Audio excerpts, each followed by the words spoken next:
हम लोग 9th class का साइंस का चैप्टर है एटम्स एंड मॉलिक्यूल्स, और उसमें आज ये टॉपिक डिस्कस कर रहे हैं फॉर्मूला यूनिट मास।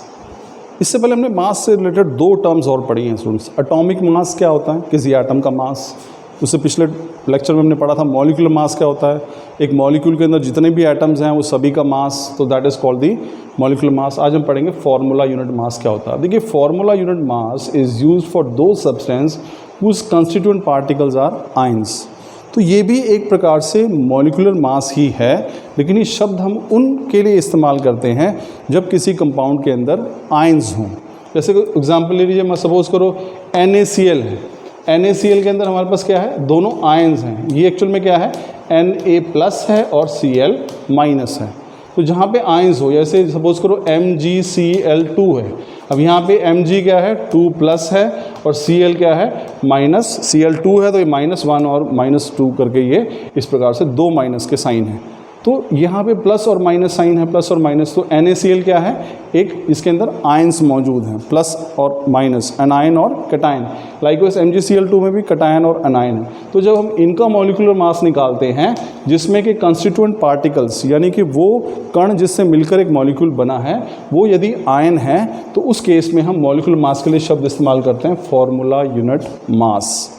तो फॉर्मूला यूनिट मास क्या है, formula unit mass is use for दो सब्सटेंसेस, उन पदार्थों के लिए, उन वस्तुओं के लिए where the constituent particles are ions, तो उनके लिए जो आयन से निर्मित होते हैं। It is sum of atomic masses of all the atoms in a formula unit of a compound.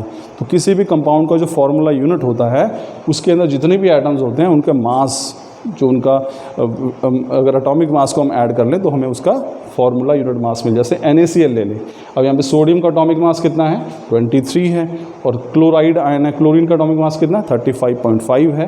तो दोनों को जोड़ दीजिए, 23 + 35.5, ये किसके बराबर है, 58.5 यूनिफाइड मास के बराबर है।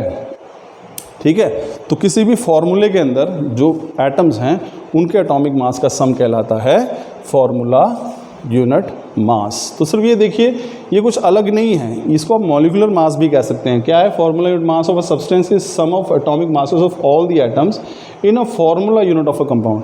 किसी भी कंपाउंड का जो फॉर्मूला होता है, उसके अंदर जितने भी एटम्स हैं उन सभी का जो एटॉमिक मास है, यदि आप उनको सम कर देंगे तो वो बन जाएगा फॉर्मूला यूनिट मास।